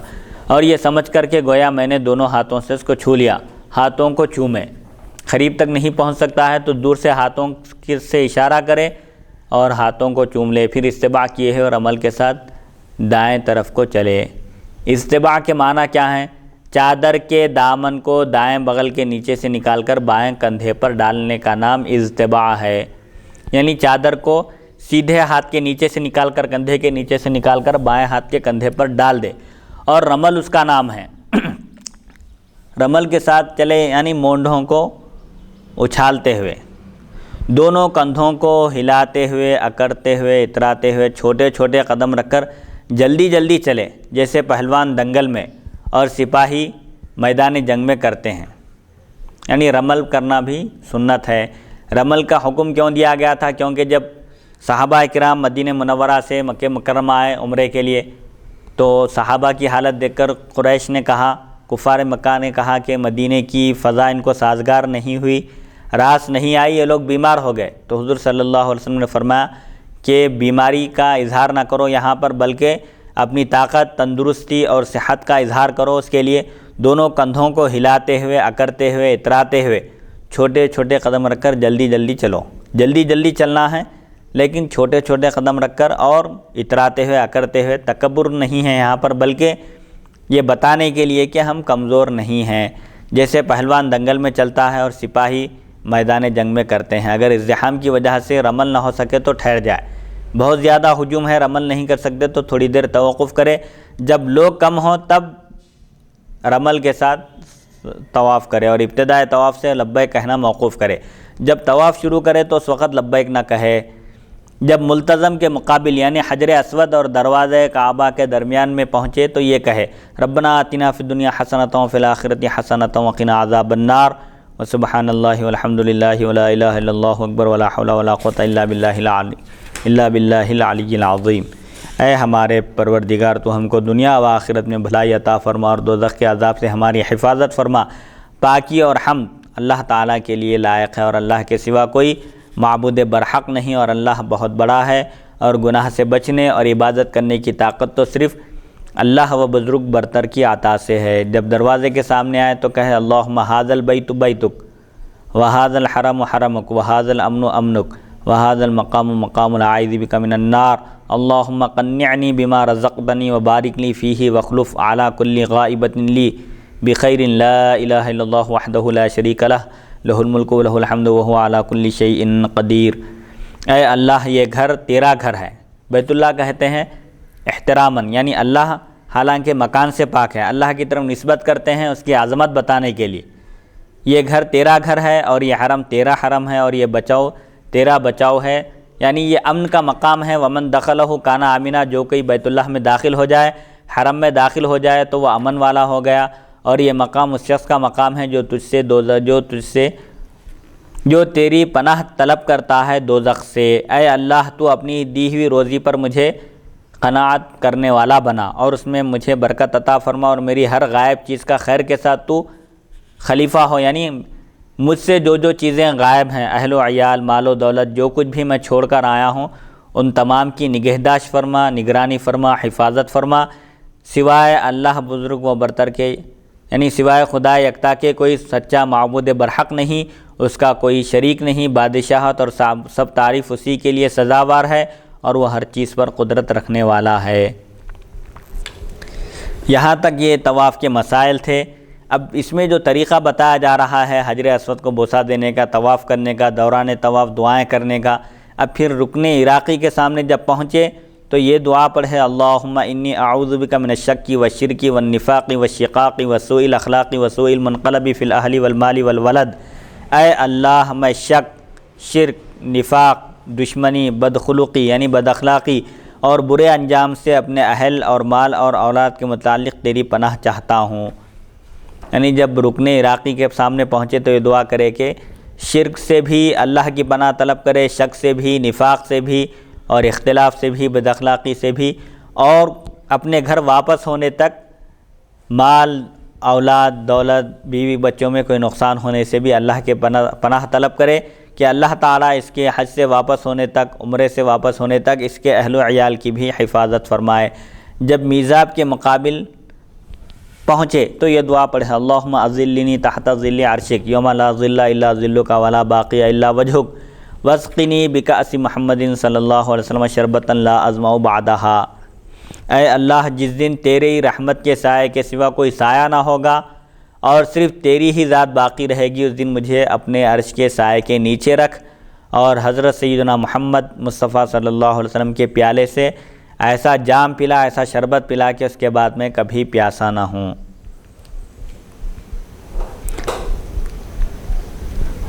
اور جب رکن شامی کے پاس پہنچے تو یہ کہے اللہم اجعلہ حجا مبرورا وسعیا مشکورا وذنبا مغفورا وتجارتا لن تبور یا عزیز یا غفور رب اغفر ورحم وتجاوز عما تعلم انک انت الاعز الاکرم یا عالم ما فی الصدور اخرجنی من الظلمات الى النور۔ اے اللہ تو اس کو حج مقبول اور مشکور کوشش، یعنی اے اللہ تو اس کو یہ جو حج کر رہا ہے بندہ اس کے متعلق عرض کرے کہ حج مقبول بنا دے، اس حج کو قبولیت کا درجہ عطا فرما، اور حج مبرور کی جزا تو جیسا کہ اس سے پہلے گزر چکا ہے کہ جنت ہے۔ حج مبرور کی نشانی یہ بتائی گئی ہے کہ انسان کی زندگی میں سدھار آ جائے، حج سے پہلے جو زندگی تھی وہ یکساں بدل جائے اور اصلاح کی طرف وہ مائل ہو، اور میری یہ جو کوشش ہے اس کو سعی مشکور بنا، اس کا مجھے بدلہ عطا فرما اور گناہوں کو معاف فرما، اور میری تجارت کو مفید بنا، ایسی تجارت ہو کہ ہرگز اس میں نقصان نہ ہو۔ اے زبردست غالب، اے گناہ بخشنے والے، اے پروردگار گناہ بخش رحم فرما، اور جس کو تو جانتا ہے اسے درگزر کر۔ یعنی ہم سے بہت سارے ایسے گناہ بھی ہوتے ہیں جو ہمارے وہم و گمان میں نہیں ہوتے یا ہم کو اس کا خیال نہیں ہوتا، دانستہ طور پر نادانستہ طور پر ہم سے گناہ ہوتے رہتے ہیں۔ جن گناہوں کو ہم نہیں جانتے تو جانتا ہے، ان کو بھی درگزر فرما، معاف فرما۔ بے شک تو ہی بڑا زبردست، بڑا کریم ہے، کرم والا ہے، اے سینوں کی باتوں کے جاننے والے۔ یعنی ہمارے دل میں جو خیالات آتے ہیں اور کبھی وہ خیالات آ کر چلے جاتے ہیں، ہم کو پتہ بھی نہیں چلتا، ایسے خیالات کو بھی اللہ تعالیٰ جانتا ہے۔ تو عرض کرتے ہیں کہ اے دلوں کی بات جاننے والے، تو مجھ کو تاریکیوں سے روشنی کی طرف نکال۔ جب رکن یمانی پر پہنچے تو رکن یمانی کو بوسہ دے، اور اس کا ترک بھی جائز ہے، یعنی اگر رکن یمانی کو بوسہ نہ دے تو بھی کوئی حرج نہیں ہے، کوئی گناہ نہیں ہے، دے لے تو ثواب ملے گا۔ بعض کہتے ہیں کہ اصطلاح میں رکن یمانی یہی ہے کہ یعنی رکن یمانی کو بوسہ دینے کا مطلب کیا ہے؟ دونوں ہاتھ یا ایک ہاتھ سے اس کو مس کرے، چھوئے، اور ازدحام ہو تو اس کا بدلہ اشارہ وغیرہ سے نہیں۔ اسی روایت پر عمل ہے۔ جیسا کہ حجر اسود تک پہنچنا ممکن ہو تو پہنچ کر بوسہ دینا ہے، اگر پہنچنا ممکن نہ ہو تو صرف ہاتھ کے اشارے سے بوسہ دے، ہاتھ کا اشارہ کرے، پھر ہاتھ کو چوم لے۔ لیکن رکن یمانی کے لیے اگر مس کر سکتا ہے، چھو سکتا ہے تو ٹھیک ہے، ازدحام ہو تو پھر کچھ نہیں کرنا چاہیے، خاموشی سے آگے بڑھ جانا چاہیے۔ جب رکن یمانی اور حجر اسود کے درمیان میں پہنچے تو یہ پڑھے، ربنا آتنا فی الدنیا حسنۃ وفی الآخرۃ حسنۃ وقنا عذاب النار، اے ہمارے پروردگار ہم کو دنیا اور آخرت میں نیکی عطا فرما اور دوزخ کے عذاب سے ہماری حفاظت فرما۔ پھر حجر اسود کے پاس آ کر بطور سابق، جیسا پہلے حجر اسود کے پاس چوما تھا حجر اسود کو، ایسے ہی چومے حجر اسود کو، اور یہ دعا پڑھے، اللہم اغفر لی برحمتک واعوذ بربی ھذا الحجر من الدین والفقر وضیق الصدر وعذاب القبر۔ طواف شروع کیا جاتا ہے حجر اسود سے، پھر جب حجر اسود پر ایک چکر پورا ہوتا ہے تو وہاں پر آ کر حجر اسود کو چومے اور پھر یہ دعا کرے کہ اے اللہ مجھ کو اپنی رحمت سے بخش دے، اور میں اس پتھر کے رب سے قرض، محتاجی، سینے کی تنگی اور قبر کے عذاب سے پناہ طلب کرتا ہوں۔ یعنی حجر اسود کا جو رب ہے، یعنی اللہ تعالیٰ کی میں پناہ طلب کرتا ہوں، قرض سے، فقر سے، تنگی سینہ سے اور عذاب قبر سے۔ اللہ تعالیٰ مجھے ان چیزوں سے محفوظ رکھے۔ یہ ایک چکر مکمل ہوا۔ 7 چکر جب ہوتے ہیں تو اس کو ایک طواف کہتے ہیں۔ اس میں حتیم کو شامل کر لیں۔ حتیم کعبے سے شام کی جانب نصف دائرے کی شکل پر ایک احاطہ ہے، جس کے گرد آدمی کے سینے برابر سنگ مرمر کی اونچی دیوار کھینچی ہوئی ہے، اور کعبے کے متصل دونوں طرف اس میں راستہ ہے۔ میزاب رحمت بھی حتیم کی طرف ہے، وہ بڑا احاطہ ہے، اس میں صرف 6 گز کعبے کی جگہ ہے۔ قریش نے جب کعبہ بنایا اور حلال مال اتنی جگہ کے داخل کرنے کو کافی نہ ہوا تو انہوں نے اس کو باہر رکھا تھا، اسی واسطے اس کو حتیم کہتے ہیں، یعنی ٹوٹا ہوا حصہ، اور اس کا نام بھی حجر بھی ہے، یعنی جس کے معنی ممنوع کے ہیں، اس لیے کہ یہ جگہ بھی داخل کرنے سے منع کی گئی ہے۔ یعنی حتیم کعبہ کو شامل کر لے۔ حتیم اصل میں کعبہ شریف کا ہی حصہ ہے۔ جب قریش نے کعبے کی تعمیر کی، وہ سیلاب آیا تھا جس کی وجہ سے اس کی دیواریں ٹوٹ گئی تھی۔ انہوں نے جب اثرینوں کعبے کی تعمیر کی تو اس وقت خالص حلال پیسہ اتنی مقدار میں نہیں تھا کہ حتیم کو بھی کعبے میں شامل کیا جائے، تو انہوں نے اتنا حصہ چھوڑ دیا، تب وہ حصہ بھی کعبے میں داخل ہے۔ اور رمل فقط 3 پھیر تک مسنون ہے، یعنی کندھوں کو ہلاتے ہوئے، اچھالتے ہوئے چلنا، یہ صرف 7 چکروں میں سے 3 چکروں میں کرنا سنت ہے، باقی 4 میں نہیں۔ ہر چکر میں حجر اسود کو بوسہ دینا چاہیے، اگر اول و آخر استلام پر اکتفا کرے تو بھی جائز ہے۔ ہر چکر میں 7 چکر جو ہیں طواف کے، ہر چکر میں حجر اسود کو بوسہ دینا چاہیے۔ اگر نہ ہو سکے تو کم سے کم پہلا چکر مکمل ہونے اور آخر چکر میں تو بوسہ دینا چاہیے، اتنا بھی اگر کر لے تو کافی ہے، جائز ہے۔ پہلے چکر میں اور آخری چکر میں بھی اگر حجر اسود کو بوسہ دے تو جائز ہے۔ 7 چکر کا نام ایک طواف ہے۔ آج کی یہ 4تھی نشست عمرے کا جو طریقہ بتایا جا رہا ہے، اس میں طواف کے بیان پر ختم ہوتی ہے، پھر اس کے بعد مقام ابراہیم کا اور آگے ذکر ہے، جو امور انجام دینا چاہیے کام، ان کو انشاءاللہ 5ویں نشست میں بیان کیا جائے گا۔ اللہ تعالیٰ سے میں دعا کرتا ہوں کہ وہ ہم کو سننے اور سنانے سے زیادہ احکام شریعت پر عمل کرنے کی توفیق عطا فرمائے۔ وصلی اللہ تعالیٰ علی خیر خلقہ سیدنا محمد و آلہ و صحبہ اجمعین والحمد للہ رب العالمین۔